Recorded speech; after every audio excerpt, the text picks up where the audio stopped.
시청자 여러분 안녕하십니까. 지금부터 천옥현의 안보정론을 시작하겠습니다. 이번 첫 번째 뉴스는요, 김동연 전 부총리와 관련해서 여러분들께 보도해 드리도록 하겠습니다. 여러분들 잘 아시다시피 김동연 부총리는요, 여야 모두로부터 러브콜을 받는 사람이었죠.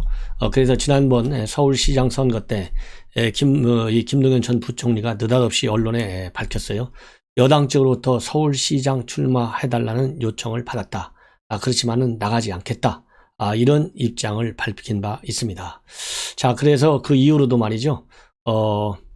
김동연 전 부총리와 관련해서는 야권에서도 많이 거론되고 있습니다. 왜 그러냐면 여러분들 잘 아시다시피 야권 지금 현재 잠룡들의 지지율이 불과 5% 내외 정도밖에 되지 않아요.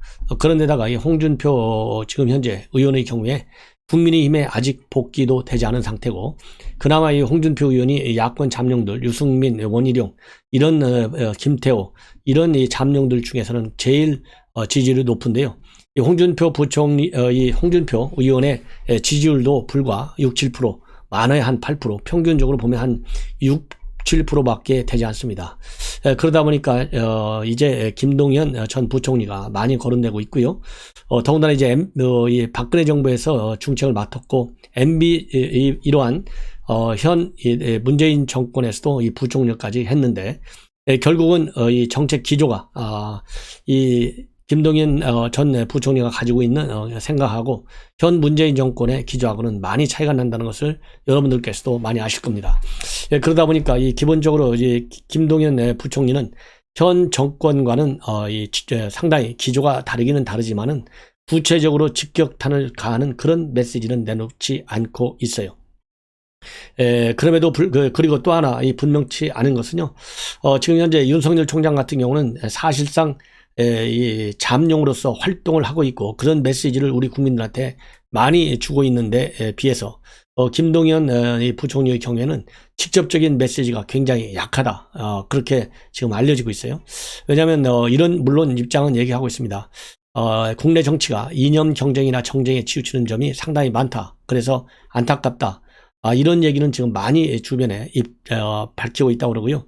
또 문재인 대통령 같은 특정인을 언급하지는 않고 있지만은 나라가 잘못된 방향으로 가고 있다는 우려, 이런 것은 또 상당히 포지하고 있고 그런 입장을 주변 인물들에게 많이 내놓고 있는 것으로 알려지고 있습니다. 또한 이 주변에서 이 정치 도전 얘기를 상당히 조심스럽게 또 꺼내면 허허하면서 말을 아끼고 있지만은 어떤 방식이 됐든지 간에 국가의 이익을 담당해야겠다. 이런 의지는 분명히 보이고 있다고 합니다.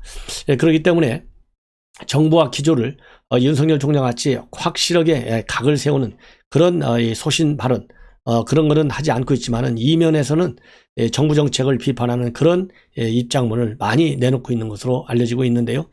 최근에 활동 가운데서 언론에 보도되는 내용을 보면 지난달 28일 날 고향 음성에서 이 반기문 아카데미에서 강연을 하게 됐다고 합니다. 그 강연에서 이 경제 문제와 관련해서 뭐라고 얘기하고 있느냐, 이렇게 얘기를 했다고 그래요. 대한민국은 지금까지 추적 경제에서는 성공했지만은 추적 경제는 뒤에서 따라가는 것이죠. 우리가 일본을 많이 추적했지 않습니까? 그런 것처럼 선진국가의 제도와 기술을 따라가면서 배우는 이런 추적 경제에서는 성공했다 이겁니다. 그러나 이제는 이러한 추적 경제 가지고는 대한민국 경제가 이겨낼 수 없기 때문에 결별해야 된다. 그래서 그럼 어떻게 결별하고 어디를 지향해야 되느냐, 이런 거와 관련해서는 바이오, 그린 경제, 한류, 케이팝 이런 기술 사이클이 긴 산업을 육성해야 된다. 그리고 미래화두는 철진한 진영도 이념도 아니고 흑백 논리도 아니다. 중요한 것은 성장률 거시경제 지표가 아니라 민생이며 그리고 계층 이동 사다리를 유지하는 옳은 기회에 있다. 이렇게 밝혔다고 합니다. 그래서 이런 내용은 결국은 본인이 단순히 지식 나눔 수준을 넘어서서 본인의 상당한 전문성인 경제 분야에서 정부와 차별하는 김동연만의 목소리, 즉 김동연의 보이스를 내기 시작했다라는 평가도 받는 것 같습니다. 그렇지만은 이 전반적으로 지금 현재 야권에서의 평가를 보면요, 일단 좋은 그야말로 스토리 하나를 가지고 있는 것은 분명하다. 그럼 어떤 스토리느냐? 11살 때 아버지를 이용해서 청계천 무허가 판자촌을 전전했고요. 또 이 경기 광주 천박천도 전전하면서 야간 대학에서 공부했다고 합니다. 물론 김동연 부총리가 덕수상고를 나왔어요.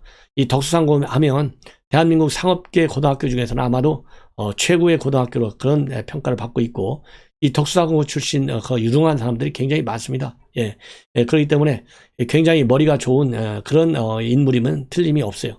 그러면서 지금 현재 아까 말씀드린 대로 11살 때 아버지를 여행갖고 이렇게 어렵게 그야말로 이제 사다리를 타고 성공한 스토리를 가지고 있는 거죠. 그러다 보니까 지금 앞에서 잠깐 말씀을 드린 대로 이 사다리, 계층 이동 사다리가 없어진 거, 이런 거를 비판한다는 거 아니에요? 이게 자기 이 경험을 바탕으로 한 비판이다. 예. 그래서 이런 스토리를 가지고 있는 인생을 걸어왔기 때문에 상당히 의미가 있다는 겁니다. 왜냐하면 지금 이 사회 2030 영끌 시대, 문제는 뭡니까? 사다리를 타고 좀 이 계층 이동, 신분 이동 상승을 해야 되는데, 이 사다리를 문재인 정권이 다 끊어놨기 때문에 앞이 안 보인다는 것이죠. 예, 그래서 지금 현재 이런 암호화폐까지 대대적으로 투자하고 있고, 그 다음에 주식에 또 대대적으로 투자해서 한 건을 노리는 지금 세상으로 바뀌고 있는 거, 이게 바로 뭐냐면 사다리가 없어졌기 때문에요. 이런 점에서는 이제 하나의 젊은 세대들한테 어필할 수 있는 좋은 사다리를 가지고 있는, 스토리를 가지고 있는 분인 것이죠. 그 다음에 또 하나는 단순 사다리가 아니라 야간 대학을 나와서 행정고시에 합격하는 이런 이 스토리, 이걸 가지고 경제적인 전문성을 말하자면 축적을 해서 결국은 이 부총리까지 올라갔다는 겁니다. 이런 것도 굉장한 이 성공 스토리가 되는 것이죠.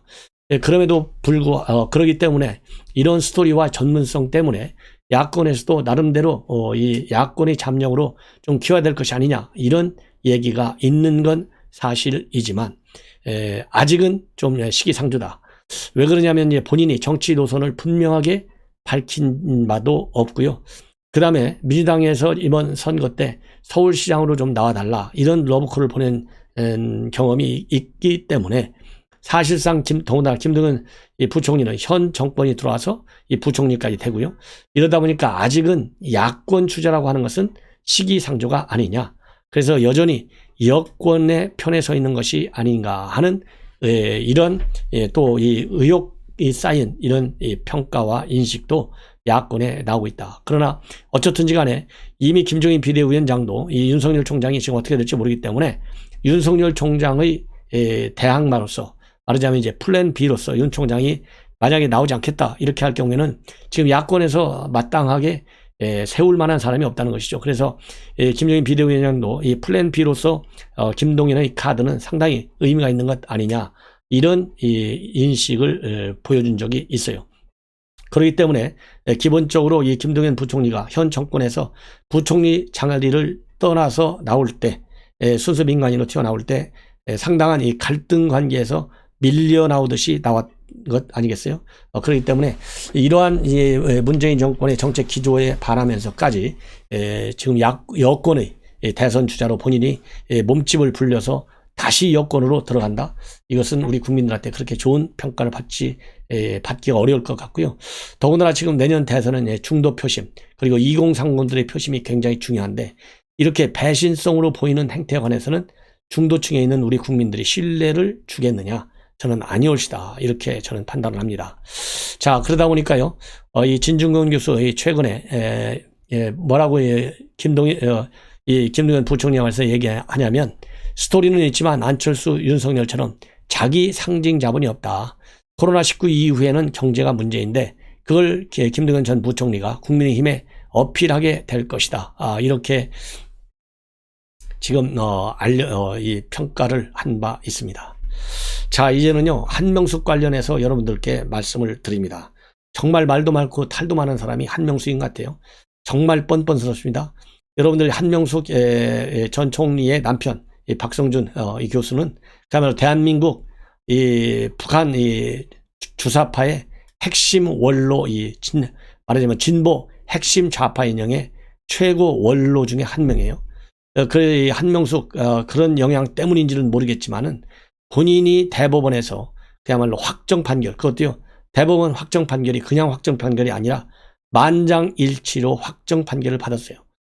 그러니까 이 한신공영의 전 대표로부터 한신건영, 그러니까 한만호 전 대표로부터 대선 경선 비용 명목으로 3차례에 걸쳐서 9억 원을 받은 혐의가 인정이 된 겁니다. 그래서 징역 2년에 추징금 8억 8천만 원을 이 최종적으로 대법원에서 만장일치로 형이 확정이 돼서 복역하고 나온 분이 바로 이 한명숙이에요. 근데 한명숙 총리가 이렇게 모해 우의중 교사를 통해서 유죄 판결을 받게 됐다. 그래서 이거를 좀 따져봐야 되겠다.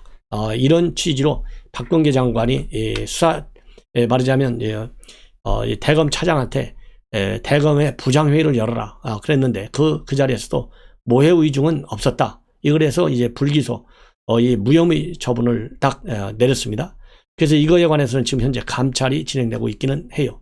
그럼에도 불구하고 그러니까 대검의 부장들 6명 그 다음에 고검장들 6명과 대검 부장들 8명이죠. 이렇게 해서 회의를 했는데도 불구하고 이런 모해 우의중 혐의 없다. 이렇게 결론이 났어요. 그럼에도 불구하고 지금 무슨 엉뚱한 짓을 하고 있느냐. 정말 기가 막힙니다. 자서전을 하나 출간한다고 합니다. 이 자서전 출간하는 얘기는요. 결국 나는 죄가 없다. 이거 아니겠어요?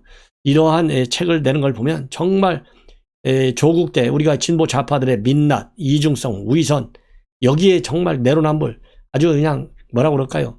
이 진절머리가 난 거 아니겠습니까? 그런데 한명숙이가 뻔뻔스럽게 이런 책자까지 낸다는 거예요. 책자 제목이 뭐냐면 나는 그렇게 살아오지 않았다. 이런 이 책자를 나는 결백하다. 이런 제목의 책자를 낸다는 겁니다. 그래서 이 출판사에서 생각인데요. 이런 출판사에서 이 책자를 내는데 이 책자를 발간하기 위해서 말이죠. 출간 모금 프로젝트를 진행 중이라고 그래요. 저는 그래서 명색이 총리 아니에요? 명색이 총리인데 이렇게 돈 밝히는 총리는 제가 처음 본 것 같아요. 왜 제가 돈을 밝힌다고 하냐면 돈 1,000만 원 들면 출판사 책을 만듭니다. 저도 책을 만들어 봤어요. 근데 돈 1,000만 원이 없어가지고 이걸 펀드까지 만들어서 책을 만들겠다는 이 발상을 보면 이거 하나만 보더라도 한신공영으로부터 이 3차례에 걸쳐서 9억여 원의 뇌물을 받았다. 이것이 심증이 가잖아요. 가능성. 이런 돈 1,000만 원 책자. 그러면 책을 아예 안 내야죠. 그렇잖아요. 저 같으면 책 안 내고 말지. 그리고 이미 복역까지 했는데 무슨 명예훼손이 됩니까? 대법원에서 말이죠. 몇 대 몇으로 판결이 나눠진 것도 아니에요. 완전히 만장일치로 유죄 판결을 받았어요. 만장일치로 유죄 판결을 받았고 그 다음에 모해 우의중 교사 혐의 대검의 부장 그 다음에 고검장들 전부 회의를 했는데도 여기에서도 이 모해 우의중이 없다. 이렇게 판결이 됐어요. 이 정도면 끝난 거잖아요. 막말로 해서. 그런데 이걸 갖다가 나는 결백하다. 이런 책자를 낸다는 것 자체가 뻔뻔스러운데 더 뻔뻔스러운 것은 뭐냐. 돈 1,000만 원 있는지 없는지를 모르겠지만 돈 1,000만 원 내 돈 들여서 안 내려고 이런 모금 프로젝트를 출판사나 이거 하게 했다. 이거 이해가 갑니까? 그래서요. 이 1,000만 원 목표인데 이 일 현재 885명으로부터 2,628만 원이 모금이 됐다고 합니다. 그래서 지난달 26일 날 원고 초안이 완성됐고 5월 31일 날 책 제작이 시작되고 된다고 그러는데요. 자, 이거 조국도 조국 백서 만들 때 3억 원의 돈을 모금해서 책을 만들었는데 이 돈과 관련해서 고발돼 있지 않습니까? 그래서 제가 보기에는 한명숙 총리 이 책자 1,000만 원인데 2,600만 원 모금됐고 앞으로 더 할지 안 할지 지금 밝히지 않고 있습니다. 만약에 이 모금이 액이 정말로 출판 자금으로만 쓰였는지 이것도 우리 NGO에서 철저하게 뭐라 그럴까요? 감시를 해야 되겠다는 생각이 듭니다. 자, 뭐 더 이상 이 책자 내용은 하나마나 똑같고요. 여기에 추천사를 누가 썼느냐? 이해찬 대표가 썼다는데요. 이해찬 대표 이 추천사 말을 보면 기가 막힙니다. 역시 말을 잘해요. 뭐라고 썼냐면 이 책에는 군부 독재의 기생에 그렇게 살아왔던 자들이 어떻게 그렇게 살아오지 않는 사람들을 탄압하고 누명을 씌웠는지 그 진실이 담겨 있다. 자, 이렇게 써 있고요. 그리고 한 전 총리는 서문에서 뭐라고 썼느냐? 이것만 봐도 정말 너무나 뻔뻔해요. 조국이나 똑같아요. 난 지금 지난 근 10년 동안을 어둠 속에 갇혀 살았다. 6년 세월을 검찰이 만든 조작 재판과 싸웠다. 결국 불의한 검찰과 정권 그리고 언론의 무자비한 공격에 쓰러져 2년을 감옥에서 보냈다. 암담한 시간 속에서 날 견디게 해준 유일한 희망은 진실에 대한 확고한 믿음이었다. 난 결백하다. 그리고 그것은 진실이다. 이런 입장문을 썼다고 합니다. 야, 이거 해도 넘어온 거 아니겠습니까? 예. 그래서 지금 현재 왜 그러면 한명숙이가 이렇게 목을 매느냐. 지금 운동권의 대부고 현 정권은 운동권 정권이잖아요. 그리고 운동권의 대부 상징이잖아요. 부부간에. 이러다 보니까 지금 한명숙 구하기에 이 여권이 올인하고 있지만은 절대 성공하지 못할 것이다. 만약에 추가적으로 한명숙 구명 차원에서 또 별도의 박범계 지금 현재 회의를 해서 이걸 밝혀내라 했는데 실패했죠. 그래서 감찰하라고 했잖아요. 감찰 결과 또 어떤 내용이 나오고 어떤 조치를 취할지 우리가 그런 측면에서도 봐야 되겠다는 말씀을 드립니다. 그래서 이 군데군데에서 말이죠. 여당이 내년 대선과 지방선거에서 실패할 것이다 라는 조짐은 여기저기서 많이 나와요. 문제는 우리가 제대로 비판해야 되겠다. 그 다음에는 우리 야권이 하나로 결속해야만 되겠다. 이런 제가 생각을 하고 있는데요. 또 지금 김부선 하면 여러분들 아시다시피 이재명과 많은 스캔들을 야기한 분이 김부선이에요. 그래서 이 김부선 전 배우가 최근에 손아배상 민사소송을 진행하면서도 또 이 많은 이 비하인드 스토리들을 공개하고 있어서 우리 국민들에게 정말 뭐라고 그럴까요? 많은 충격과 실망, 불만을 지금 자아내고 있는데요. 이 이름이 똑같아요. 김부선. 왜냐하면 이 김부선은 우리가 경부선, 전라선, 호남선, 그 다음에 장항선 이런 얘기를 하잖아요. 그럴 때 철도, 헐 때 선자가 들어가요. 그럴 때 선이고요. 김부선 할 때 이 김부는 뭐냐면 그 스캔들을 일으키고 있는 김부선이 아니고 김포와 부천을 잇는 철도. 이것이 광역철도 김부선입니다. 이름도 똑같아요. 그러다 보니까 이 김포가 어딥니까? 인천이잖아요. 인천이고 그 다음에 그러니까 인천의 검단하고요. 그 다음에 김포하고 있는 이 광역철도인데 이 광역철도가 지금 문제를 일으키게 된 게 강남을 거쳐서 하남까지 이어져야 돼요. 이것이 김포 시민들이 바라는 기본 노선입니다. 그런데 이러한 이 기본 노선이 아니고 이 강남과 하남을 쭉 빼버리고 오로지 김포와 부천만을 잇는 선으로 이 정부의 국토부에서 발표를 했어요. 김부선. 그래서 김부선이 된 겁니다. 근데 이것이 지금 현재 많은 주민들의 지금 불만을 일으키고 있고 그래서 차량 시위까지 지금 벌어지고 있어요. 왜 불만을 일으켜주고 있느냐? 우선 인구 규모로 볼 때 부천과 이 김포의 경우에는요. 김포가 48만, 부천이 81만에서 130만 정도 되는 대형 시다 이거예요. 그런데도 2량짜리 소형 미니선 하나밖에 없다는 것이죠. 이것만 보더라도 얼마나 다른 대형 신도시들하고 이 차별적 대우를 받느냐 이겁니다. 이거 용납할 수 없다는 것이죠.